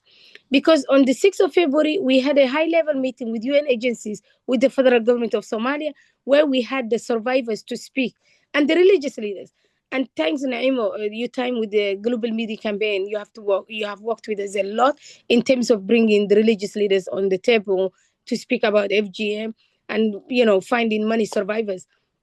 And then on the International Day of Human Rights, also, we had an opportunity to put it on the agenda as a FGM itself. We brought it the survivor of FGM, where she was speaking her personal journey on FGM. And now, in terms of Somalia, that's where we are on FGM, and we hopefully that we're going to pass the bill. About IFRA Foundation, I'm gonna touch based on Dear Daughter campaign. We set up Dear Daughter campaign during the COVID. We actually launched with UNFPA, and now our Dear Daughter campaign, which is, mother making a pledge and promising that what happened to her, it doesn't happen to her own daughter. We have the website which is Dear Daughter. Now it's over 100,000 promises people have made it on pledging. And what we're hoping is that this year, whether it's passed the bill or not, we wanted to sign the pledge by the president and the prime minister and the parliament speaker, especially the parliament speaker, because they are the lawmakers. We want to carry that 100,000 pledges to the parliament speaker, and he to also include his voice, and then advocate for the passing the bill. On IFRA Foundation, we are working with UNFPA in Somalia, and we are working also IRC, International Rescue Committee. We still continue lobbying with the donors to make sure that FGM is right to the agenda. In Somalia, we work with the community, we work with the religious leader, we work with the government as well to make sure that the leaders also speak about FGM. IDB camps been really hard because you educate one community, and then there's a new community who arrived, and then this new community, they still do practice on FGM, and then you have to go to them again and make sure that they understand the consequence of FGM. Truly, every day I see young women are dying because of bleeding on childbirth, and I know that sometimes they say that FGM and childbirth is not connected. But if this woman gone through on FGM and she cut and mutilated badly, and she lives in the IDB camp, and she's in labor and she doesn't have any help, she cuts off really badly, and then she bleeds to death. And I seen that in the camp. Yesterday, I was helping one woman that on her third child, she basically had a lot of I don't know what happened, but she had a lot of problem, and we take her to hospital. And they say she cut off badly because, and I think one of the issue is that when they give birth and they cut, they have been sew it back again, and that is the problem that this woman happened to her. And we were trying to help her, and she lost a lot of blood. So the IDP camps, there is a lot of problem, and especially those newcomers and new people who arrive into the camp that are really not aware of the FGM. And in Mogadishu itself, it has over 25,000 IDP camps, and each IDP camp, I would say, like the smallest would have like 100 family householders, which is like maybe 800, families, children, the girls, and it's very hard, but we continue. And again, as we know now, the issue of donors and crisis of donor card and all that, it's really putting off the people who are activists and who are doing the campaign. Because now in Somalia, a lot of a healthcare facility like what do you call I forgot the name, my goodness. a mother care center where they used to go to get a health support. Now it's all closed because of the funding gap. And if you speak with many NGOs and you tell them that the issue that is happening, IDP comes, they really saying that, oh, we lost the funding, we don't have the capacity to go. And I think now we will be even facing more difficult to compare during COVID. I remember during the COVID, there was a lot about COVID health, and we lost, the advocacy of gender and female genital mutilation. And then we see the increasing of FGM. And now I think it will be same. And, one of the biggest crises is that the funding cut. And that is the biggest issue that every person who are advocating on FGM will face, especially like the big donors who have been supporting if they don't have the capacity to support. And for us seeing the young girls are still dying, even those women who have been through on FGM and giving birth, like there are a lot of forced marriage in Somalia, and you see 14 years old, 13 years old pregnant, and you see that they have like 2 3 kids. And that is something I would say, I hope there will be other way of helping and supporting those people. But at the moment, there is a lot of crisis. And IFRA Foundation, we're still there. We still existed. UNFPA has been through a lot of crisis, but we're still there to support women and girls, and working. And it's been hard, especially for me, as a survivor of FGM, and been advocating these issues. And what we have achieved and what will happen next coming years is going to be really hard. But I'm sure that there will be other way of supporting those activists and survivors who are working. And Naimo, remember we've been keep saying that now is the time to survivors' voice to be heard. I think now I seen even the leaders speaking about survivors' voice, how important it is. I attended a meeting at the Irish Aid last week, and I heard that how important it is the voice of the survivors to be included on the agenda. And so I feel like even now is people are hearing what we have been fighting for. And for me as an activist, I would say like IFRA Foundation, we have been active and working with young people, and we'll continue to work with the young people and make sure that till Somalia get the FGM bill passed. I have a daughter, she's almost 5, and United Nations resolution in 2030 is that ending on FGM in globally. And I don't want, when I'm celebrating my own daughter's birthday, I don't want it still to be speaking on FGM. I want to celebrate also achievement of ending FGM in globally. So hopefully we will reach in that, though I know that there will be a lot of crisis on the funding gap and all that, but there's still people who have a humanity and wanted to support. So I think I will stop there. We heard and I wanted to stop here. because why We're talking forever. I have listened to holders speaking, and that is something we really need. Absolutely. And I think just on that point, I think you've all touched on something really powerful. And I appreciate every one of you for everything that you've said. You've touched on, if just starting with you, you talked about forced marriage, you talked about FGM, and a lot of you mentioned education. A lot of you mentioned the economic empowerment, importance of the economy, giving women the ability to have control of having their own income. And education, as I'm repeating that because I think that's the cornerstone to every form of change. It starts with that. I think what we're all saying, and of course, language and how we speak about it, and it all kind of touches on why there is such a massive, donor or funding crisis that exists. A lot of it is to do with what you just said, Ifrah, is the power of our own storytelling and owning our own not only our own lived experiences, but also our own stories, but also recognizing our own collective power. I think the reason why we are and the power of partnership, which is what the title of this webinar is, really essentially when we are taking control of our advocacy, of our language, of our approaches, and we're saying whether UNFPA exists or not, Ifrah Foundation is always going to be there for Somali girls in Mogadishu, right? And we will always be there to support each other. And I think the point of this conversation today is how do we collectively come together and work, build those bridges to be more powerful and strong, to be able to advocate for ourselves, to raise, and whether this funding comes or not, we still are doing what we can to ensure that all our girls and our cousins and our daughters are not experience any violence. And I think how do we ensure that we're ending these violence and looking at it from a much more holistic and intersectional way of resolving some of these issues. I think the problem has been for a long time, sometimes addressing FGM as just as an FGM issue sometimes, as much as it's important to kind of raise the profile in different places. I think ultimately we're trying to protect girls from all forms of violence.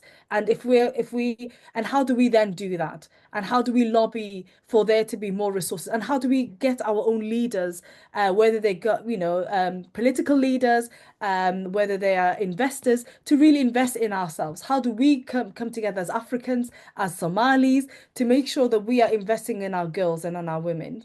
I guess these are just some reflections that I don't know we probably won't have the time to answer some of these these thoughts that I'm sharing with you, but I want to hand it back to my co-moderator to just hear some reflections from the webinar chat, and also to give you an opportunity to reflect as well. I know I've been kind of going back and forth with the various different speakers, but also to give our attendees some opportunities to kind of share any comments or any questions and how we can answer. So Hayat, back to you. Thank you, Naima. I was absorbed with all the conversation, everything that was happening. I think we have had a lot of participation also on the chat.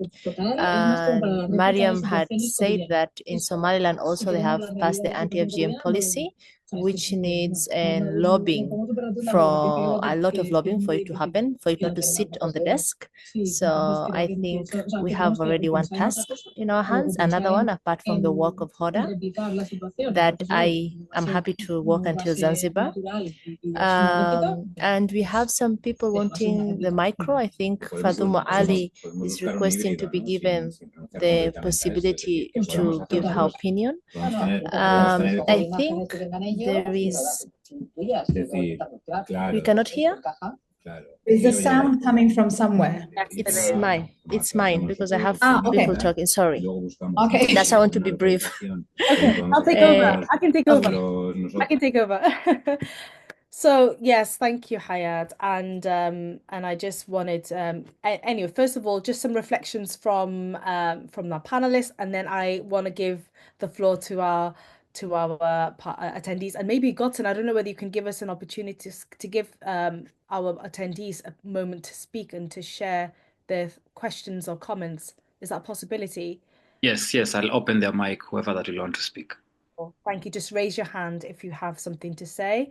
And if I firstly, okay, Fatuma wants to say something. Fatuma Haka, go ahead. Yeah, the floor is yours.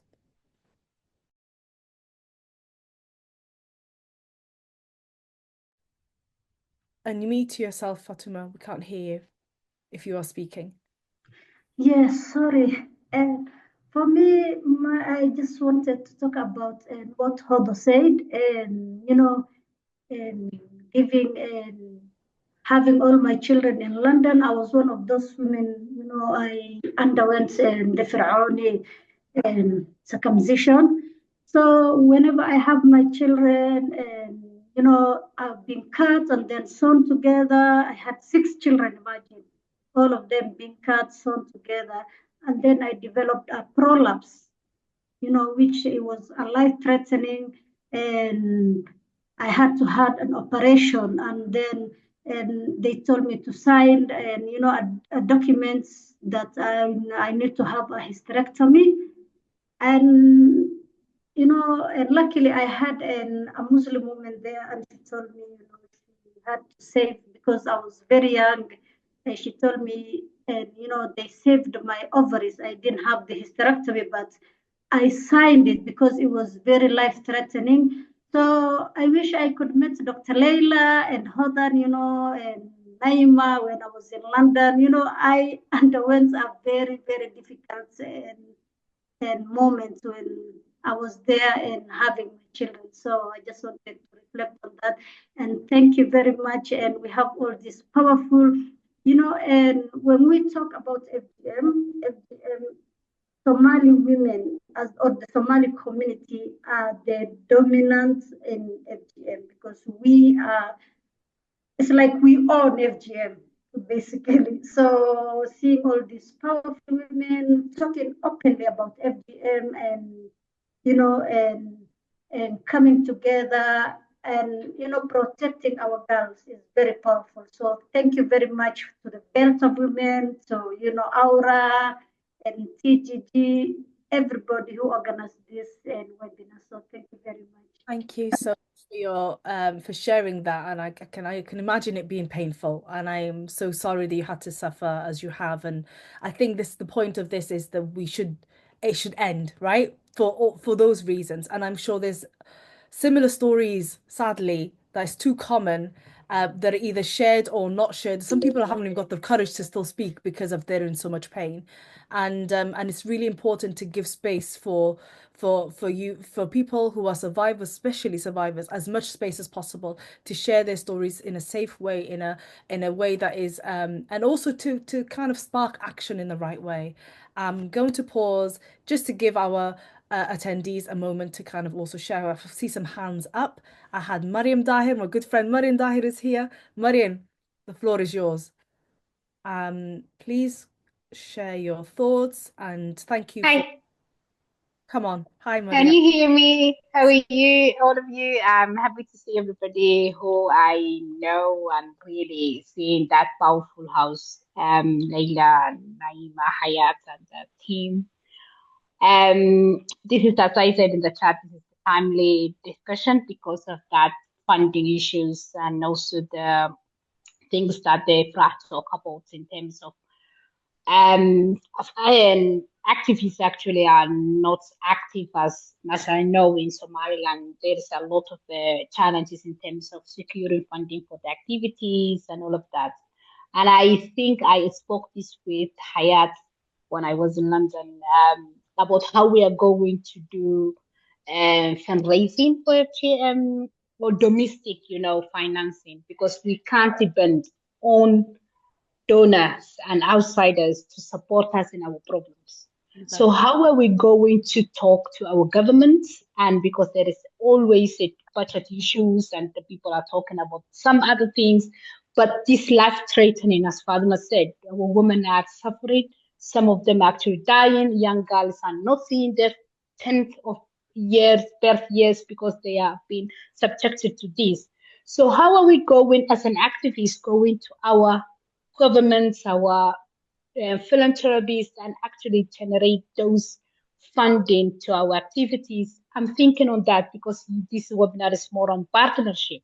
So I'm thinking how we are going to do that because I did also health finance or something like that. I'm thinking about maybe asking some taxes or some other things, and then we brought to FGM and that earmark it to FGM activities. Not only the awareness or something like that, but also medical treatments and how to support the survivors as well as how to do the prevention, and as well as partnering with the medical facilities to do those kind of support and free medical services. So yeah, that's what I really wanted to contribute. But this is an amazing and heartwarming webinar. Thanks a lot. Over to you. Thank you for sharing those reflections and those suggestions, Mariam. I totally agree. I think the idea, I'm hoping that this is not a one-off. That's definitely not our intention.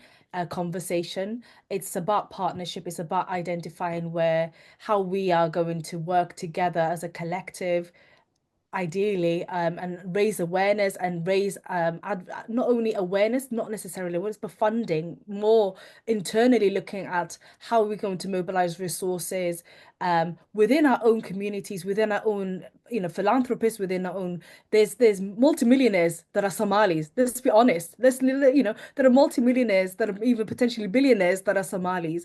Why can't we go and approach them and say, can we come up with a very strong ideas and say this is ways that you can really end these end FGM by investing more in women and girl programs. And it doesn't necessarily sometimes have to be mentioning the words FGM if that's something that they are I don't know, have an aversion to. So there are ways though you can package something that is about investing in more about women and girl program led by them and look at strategies of how we can not only lobby the governments but also lobby businesses as well to come on, because I think if we're constantly waiting for other donors or a UN agency, we're going to wait forever. There'll be another, we're going to wait for the next lot of SDGs, because this is never, let's be honest, we cannot wait for somebody else to help us solve our own issues. We have to do it ourselves. So we just need to re-strategize, I think. And you're right, Mariam, to kind of, look at ways that we can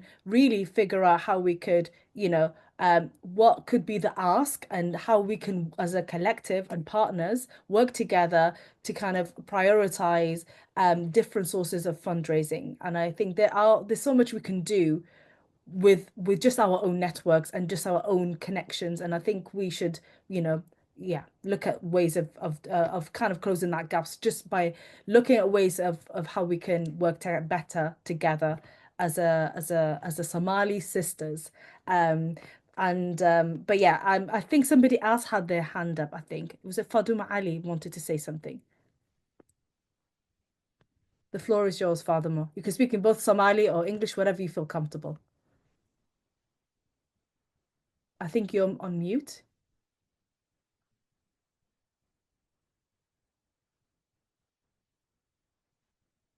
Faduma Ali Adan. Hello, Assalamu alaikum wa rahmatullahi wa barakatuh. I talk to the Somali language. Speak in Somali language. Go ahead. Okay. And waa in salaamay maanta dhan waa idin dhegeysanayni aada waxyaalaha oo tacdiyada ku dhacaya ama gabdhaha inta badan FGM-ka loo geysanayo dhibaato taagan waaye. Aan horta waxaan joogaa Kismaayo, Somali Women Development Organization aan ka socdaa. Dad kaloo badan oo khubaro ahna way nagula jiraan oo Kismaayo ka socdo oo groupka nagula jiro WhatsApp-ka. ayaga laftirkooda microfonka u baahnaayeen Shamse, Sheekh Shaafici iyo Najmo iyo kulli. Marka waxaan dhihi lahaa ani arrintaaneeto sidii loogu hortagi lahaa oo gudniinkan fircooniga in la adkeeyo, maadaama hadda Jubbaland sharcigii oo waa la baas mariyey, waa lasoo dhigay baarlamaanka wuu maray, sharciga waa fulintii la hadda u dhiman, waa wasaaradda haweenka ka shaqaysay. Marka waxaan dhihi lahaa shuruucda in la adkeeyo oo laga wada shaqeeyo sharciyadaasna say u hirgeli lahaayeen.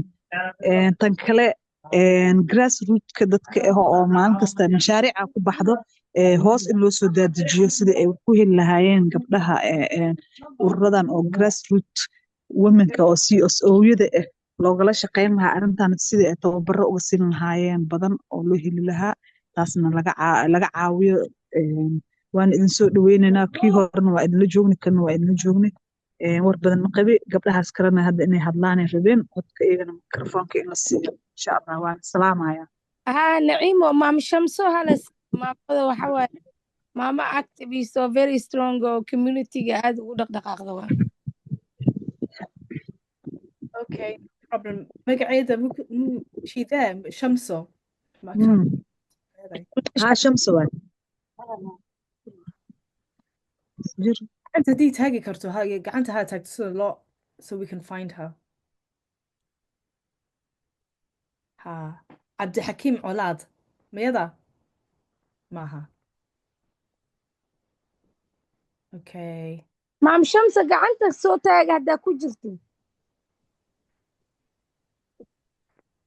WhatsApp-ka igala hadee. Taleefanka Cabdixakiim Colaad uu ku qoran yahay waaye, marka meesha insha Allah soo qabo. Okay. Godson, can you give Abdihakim Olat the floor to speak, please? Thank you. What hadley karta, Shamsa? Hello. Hello, salaam alaikum. Salaamu calaykum gabdhahan waa idin salaamay maanta waa idin dhegeysanayna maasha Allah ifraax foundation wax badan ay qabatay oo waxqabadkeeda ilaa iyo galmudug ilaa jubbaland waan aragnay gabdho badan oo guru ana awaal uma guru baan hadda ka socdaa gabdho badan oo gurubo way jiraan oo barnaamijkan gudniinka maadaama anaga hooyooyinkan ku dhaceen anaga nagu dhaceen gabdhaha jiilka dambe soo kacaya sidii looga fakari lahaa horta kow waa in shuruuc loo sameeyaa dowladda ee shuruuc u sameysaa haddii dowladda shuruuc u sameyso xagga dowladda iyo baarlamaanka laga adkeeyo hawshu way adkaanaysaa taas inaan dardargelin waa qasab midda kale gabdhahan oo woman activist badanaa jiro oo barnaamijyadan ka shaqeeya hawshii soomaali wuxuu ku mahmaadaa sal fadhiya suuf jiida naca hawsha salka hoos haddii laga adkeeyo kor way u soconaysaa laakiin barnaamijka hadduu kor iyo iska yahay weligiis hoos uma degaandegayo in hoos loo daadejiyaan jeclaan lahayn waad mahadsan tahay Shamso waan ku maqalnay si fiican baan ku dhageysanay waad saxsan tahay waan kugu raacsanahay insha Allah waxaan ka qaban karno waan ka qaban doonaa insha Allah insha Allah waa mahadsantiin I think I had another hand up. I thought it was somebody else. Yes, I think Abdi Hakim had the hand up also. Abdi Hakim, that was Shamso. She already. Yes. My son. Okay. Telefoonka kayga haleysnaa marka kiisaan kasoo galay maanta. Awaalma groupkaas kula jirna. No problem. mahadsan tahay. Aad mahadsan tahay. Sahran Ali, do you want to speak? You had your hand up, I think you put it down.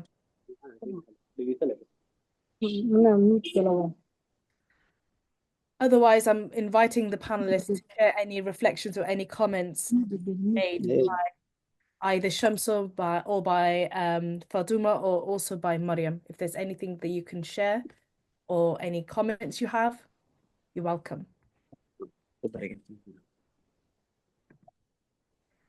waxaan ku dari lahaa ani Shamsa ku soo noqday anaga hadda jubbooyinkan joognaa inkastoo weli ciriiri jiro wado isku furfurneen oo jidadka kala xirxiran yihiin ciidamada kuwan Jubbalandka iyo kuwa shabaabka ay kala xiran yihiin haddana 4 saac waxaa la keenay gabdho baadiye la keenay la soo guday gabdho silicsan dhibaato badan ayaa jirta marka anaga Soomaali sideenaba waxaan caado u leenahay warku waa barnaamijkeena waa oral society haddaan Soomaalina haddii wacyigelinta iyo hadallada la sii badiyo waa la qaadanayaa beled iyo baadiye waa la qaadanaya in la joojiyo FGM-ka la joojiyo gudniin fircooniga dhibaatada gabdhaha ku keenay la fahansiiyo waa la qaadanaya laakiin dad baa markaad u sheekeynayso waxay u qaadanayaan waxay ku dhahayaan hay'ada lacag ka soo qaadato waxas ma jirto laakiin wacyigelin badan bay rabtaa in lagu celceliyo rabtaa insha Allah halaasan ku dari lahaa waad mahadsan tahay Shamsi waxaan kugu dari lahaa mid quraata adigoo le gudniinka fircooniga la joojiyo taas waa dhib bay leedahay runtii marka anigu I would say waxaan ku oran lahaa dad gudniinka gabdhaha hadaad ku joojisid saasaa la qaatay intaad oran lahayd gudniinka fircooniga because gudniin oo dhan in la joojiyo weeyaan maaha gudniinka fircooniga keligeed waxaan saas u yiri hooye waa jaranjaro waay haddii dadka waxaan ku yiri la wacyigeliyo tartiib waay dadkeena Soomaali waxaan ku dhahay oral society ana wax ma qorno waan hadalnaa waan sheekeynaa soo ma ogid marka haddii la dhaho qaybtan sidan waay diinta ma ogolo gudniinka dhan waa la joojin lahaa laakiin hadda kow taas ka hor keento waxay ku dhahayaan muxuu ahaa hay'ad wax ka soo qaato waxbay sheegayaan Soomaalida marka waxaan rabay gudniinka fircooni ahaan in loo joojiyo la fahansiiyo kadib kala joojiyo ilaa ay empty noqoto hawsha ay dhamaato insha Allah in la joojiyo waan jeclaan lahayn dhibaatada anaga waxa dhibaatana soo martay inay gabdhaha ayeeyooyinka una hadda maraan ma jecelin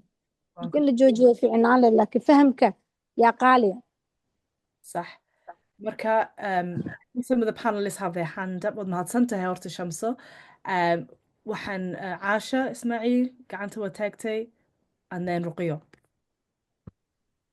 السلام عليكم شمس وانكو سلامي ربي هرتا سؤال بانان كولها waxaad ka hadashay dadka baadiye ka yimaada hablaha baadiye ka yimaada ee guditaanka waxaan rabaa inaan ogaado guditaanka magaalooyinka beledka ma ka yaraaday yacni sidii hore ma aha mise waa isku mid ama baadiyada un bay ku badan tahay su-aasha ugu horeysa aan ku weydiin rabay taasay ahayd talabaad ma ku soo celinayo waxay tiri magaceedii Naciima ka hadashay haddii waan ognahay dadkeenu aad bay u madax adag yihiin waa dad very complicated ah laakiin waa inaad faam la noqdaa marka guditaanka laga hadlo guud ahaan guditaanka oo dhan hal meel la wada geeyo waa laga dhaadhicin karayaa baan u malaynayaa guditaanka fircooniga ha ahaado kan kale inta yar la gudayo hadduu yahay ina hal yani conversationka inuu isbedelo weeyaan hadduu haddeer isbedeli waan idhaahno waa cabsi yani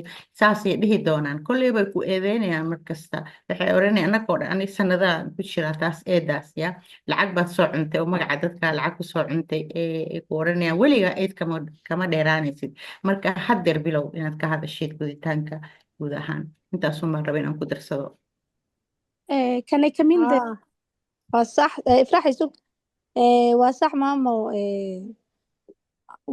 gabdhaha baadiye ka imaada iyo gabdhaha magaalada si looma gudo gabdhaha magaalada joogo maamooyin waxaa jira hawshiina weli wada sidii hore gabdhaha loo cadaadin jiray aad loo toli jirin aan loo tolin laakiin weli adi fircooniga xaafaad moodaa in la sameynayo marka gabdhaha badi magaalada waxaa laga gabar dhig bixaysa inaad arkin ha rafaadsanaad hal xirxiro ha dhibaato kaadidaha ku dhegto ha iska xanuunsato laakiin gabdhaha baadiyaha waxaa laga soo dhigayaa tuba hadda maalin hore wasiiradda haweenka taa way tagtaa u maleyna waad aragteen tvgaaba laga sii daayay waxay sameynayaan gudniin wadareed ah sodomeeye gabdhaha mar laiskugu keenaa meesha marka laba qof ama hal qofaa gudayo qofku wuu ku daalaa gabdhaha dambe wuxuu inuu xidid jaro waaba masti waaba qasab inuu xidid jaro ku daalo asoo daalan loo keeno marka gabdhaha baadiya aad ugu rafaadsan yihiin dadkeena baadiyahana sheekada waa laga dhaadhicin lahay warka intaas waa wadnaa waa wacyi gelinaa waa u sheegnaa insha allah way fahmi doonaan dad badana hadda fahmay oo xagga diini ahaan aan ka marnoo dhaanay diinta ma ogolo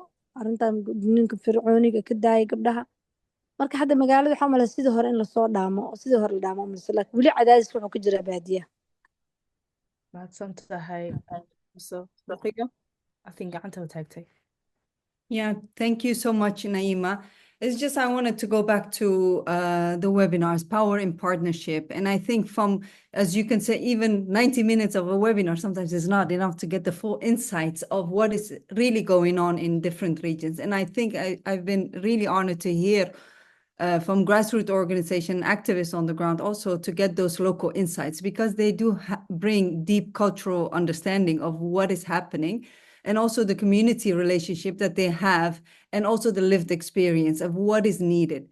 And I think more so, even as you said, and Ifrah also mentioned, even if UNFPA is not here anymore, we're still going to be here, regardless of funding or no funding. And I think it's more important now with even a lot of challenges around the funding, it's important that spaces like this are created more often to really continue the conversation and build that partnership.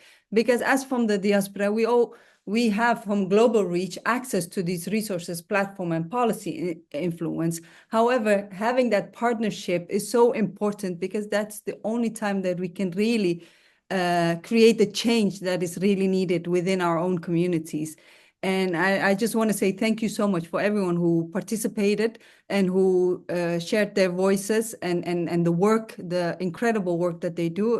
Benazir Mohammed from Silver Lining, really impressive in how you are advocating in your region and sitting here with Naima. I remember seeing you on TED Talk on YouTube, listening to your story a long time ago. And also for Leila and Aisha and Hoda.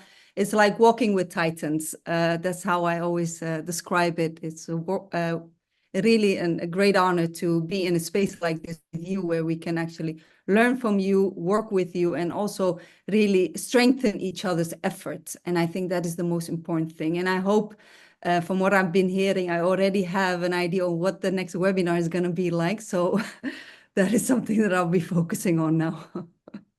Thank you so much. Thank you, Ruqiya. We really appreciate you and everything that you represent and do.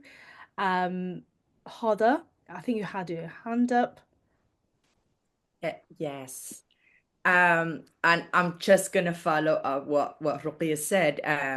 Funding or no funding, we are going to be here.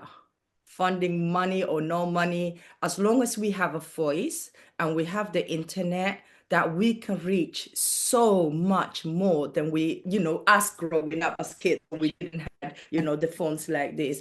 But what I wanted to say is something I always been, asking here in the UK. I think Naima, you will know, Layla knows, Ifrah knows that we always talked about a center base where the people who are doing the work, we are so everywhere, but we are nowhere. Because there's times that I'm looking at somebody or somebody will email me and they're like, oh, I'm in Holland. I saw you, something. How do I? And now I'm going to Google, right? You know the danger with Google because you get all the wrong information. So I think moving forward, Naima and the team, first of all, like I said, I'm still in awe and I feel like seriously in another planet today. But please let us work together to put our work together somewhere we can all reach out. So if one of you wanted to know, teaching schools, and I can share my reports with you, and let us do that, because Naima, you know how hard it was in the UK, and it still is. It's still, you go to one hospital and the other hospital have no clue. You go to one school, the other school have no clue. So it is still, it's everywhere but nowhere. So please, moving forward, let's set up something, a drive, or I don't know how it works I'm not a technology person. I just use my mouth, but I think that we should do that and share that so we are easily connected to get information and share information. I think that is one thing I really, really want to take away from today. We hear you, completely agree with everything you just said. So I want to give as much chance to speak to the panelists. I think Raho had her hand up for a while. Raho, you can speak. Hello, Naima. Assalamu alaikum, everyone. Raho, my name is Raho. I'm a youth volunteer activist that's based in Mogadishu here. And today, I feel I'm the luckiest girl here because I've got an opportunity to meet so much experienced players and couples, and I'm happy to be here. I just want to give a voice of, youth, being a youth, a female youth in Mogadishu who is trying to, see the world differently, because, being educated person who is here in Somali, it is actually an opportunity and I will say a milestone that you have reached, because there are so many young girls who didn't get a chance to be educated, to know actually what it is to be educated and to see in another perspective or in another point of view that's outside the world. Because here in Somalia, especially, the culture is, so much hard to just oversee it or just to overcome with it. So I'm just putting out my voice and saying that we need to also get involved with the young female youths like me who are trying their best to reach out and looking up to you, all of you women who are here. You are role models to us. For me, actually, if I speak for myself, I've always pushed myself, to see the world differently. Being here in Mogadishu, you will be so much involved with what's going on in your environment, and sometimes the life will tell you like, just give up, accept it. There's, there's no way that you can overcome. Just be with it. Don't even try to raise your voice. Don't even try to advocate for the young generation or for the young girls to be educated, to be, to end the FGM and everything else. But again, there is that little voice that is in our mind that is telling us others have done it. There are so many like Naima and so many other ladies who have done it. You can also do it. So you are our role model, our empowerment. We look up to you. And we really love to get more chances like this, more webinars like this, and try just to put out our voices out there. And we will keep on motivating ourselves and keeping on. And thank you so much for giving me this opportunity. And once again, it has been an opportunity for me to hear from all of you, couples, and really, really appreciate. Thank you so much. Raha, we appreciate you. Thank you for sharing your voice, and we are privileged to have you with us. Benazir, I think you have your hand up. Go ahead. The floor is yours. Thank you, Naima. I just want to share maybe a few things that would help make this process, in my opinion, one of the best processes that we can have in our generation. I've seen how different organizations have been brought together to spearhead certain conversations. And one lady that I really admire her work is Leila. I don't know if she's here. She's been able to bring organizations from different countries to have conversations on FGM and also bring together the survivors. So if we can have a database, because I'm sure the girl generation has a lot of organizations that work on FGM. So we can have a central database that has information on what different organizations are doing. Sometimes as young people, you want to go and do, let's say, like community sensitization, and you don't know the exact language to use. And maybe there is an expert who is here who knows the particular wordings to use for a particular group. So if we can share that content in this database and have it accessible to as many young people as possible, that would really help. It can be something like an Excel sheet, like, you know, you just create an Excel sheet and then you put in the content. Something I would really like to help if the idea is accepted by the team. Another thing is we are moving from normal female genital mutilation. Let me put normal in quotes. There's a lot of medicalization. Yes, this is being done in hospitals now. So when are we going to have this conversation on female genital mutilation that's now being done in hospitals, in closed doors, where we don't have information, that are being done by people we, you know, visit for our normal day-to-day checkup? So maybe that's a conversation we can pick in our next webinars. And then finally, research. I feel like the data that is out there is really not the correct data, because a lot of work has been done on ending female genital mutilation. But the Somali community still is at a staggering 96-97%. So there is need for us to come together. I know all of us are doing this work at the grassroots level, at our global platforms, at the policy spaces. So how do we synergize our efforts to do research and formulate the correct information, what exactly is happening in our communities, what's happening in Mogadishu? There's someone who is in Mogadishu who knows what's happening in that community, but the data that an organization that like UNFPA has is not what is exactly being reflected in the community. So as I had earlier said, I'm so excited to be here and I can't wait to see what this holds, inshallah. Thank you. Thank you so much, Banazir. I think you've raised some profound points that are absolutely things we should be discussing and acting on, especially in the areas of accurate research and the most up-to-date type of research, and having a database on who is where and what are they doing, and connecting all the different organizations, whether you're at the grassroots or whether you're working at a national level or even working at a regional level. And these are some of the things we're working on as Aura, actually, believe it or not. Some of the things we're working on are some of the things you've just mentioned, which we can discuss offline. But I wanted to kind of give Layla a chance to speak, because I know you just had the chance to kind of share your keynote, and I know you've been with us throughout. And you've been around, for the last couple of decades, as you've seen. What is your reflection? What are your thoughts and your closing remarks? Because I think we're going to have to wrap up. We have about 3 minutes. I just want to give you a moment to kind of say something. Yeah, I mean, first of all, again, thank you for organizing this space. I think for me, it's really important that we continue this conversation and to really keep this connection between Somali women. I think for so long it felt very separated. We're doing all this great work, but actually we didn't have a space. So I hope we have spaces like this. It doesn't even have to be in a webinar space. So that's really one thing I really would like to suggest while we're here. But also for me, I want to come back to, again, the reason we struggled in this movement really has been about the language. And maybe I want to challenge us all to really reflect on the language we're going to be using, because it's a bias that we carry, is the conditioning that's happened to all of us.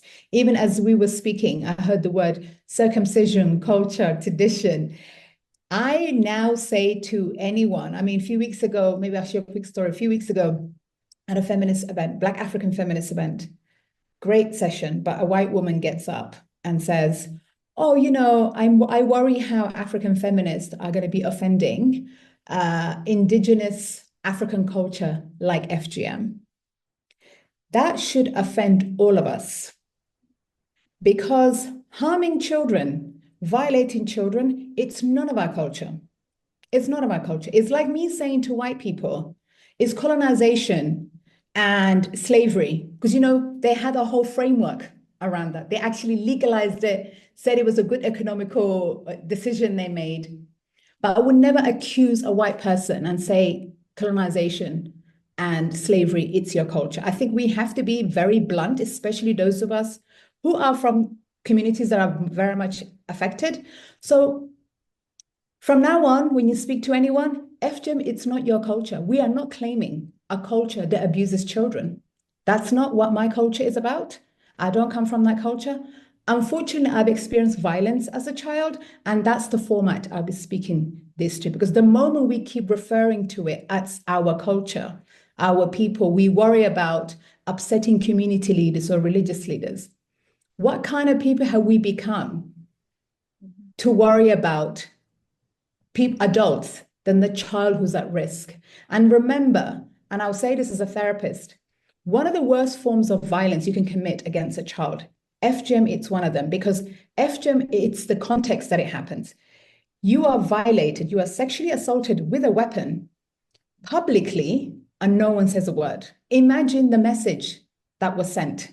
So we're not talking about something very minor here. We are talking about one of the worst forms of torture.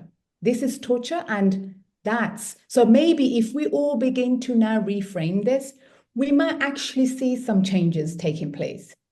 I don't think an elder Somali man or a religious guy wants to claim the torture of children as their culture. So we have to really begin to challenge those. Obviously, always create a safe space. We don't attack people, we create a safe space. But we'll challenge you all to think about yourself, because we are all gatekeepers. We are all gatekeepers in this space. People listen to us. So give yourself the space and time to really go and reflect on the language we're using, because I promise you, when we do that, we will begin to see the changes. Thanks. Thanks, Naima. Leila, thank you, everyone. And I just want to start closing. I want to come back to Hayat for your last words and reflections. And I think we're a little bit over time. But I just want to, first of all, before I go to Hayat, I just want to appreciate everyone for your time, for your honesty, and for this space that we shared with each and every one of us. I really learned a lot from our conversation, and I think this will be one of many. It could be online, it could be offline, and we should I think it's for us now to go back and see how we can take this information and see what we can do. And there's some good suggestions to kind of have some more of these webinars. That's a really good suggestion. And if there's a way to kind of continue this dialogue, in different, maybe in person one day, that would be really incredible. But that's something that we can go back and figure out. But I want to stop here. Thank you all for your time, and hand it over to Hayat for last words.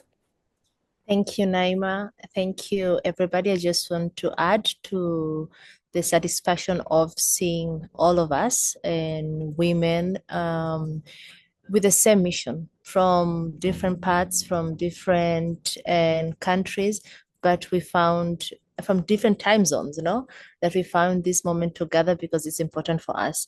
I take out from this that we want collaboration, we want partnership, we want to be the solution to our problems, to involve the communities, both from financial to social accountability of what is happening to girls and women within the Somali community.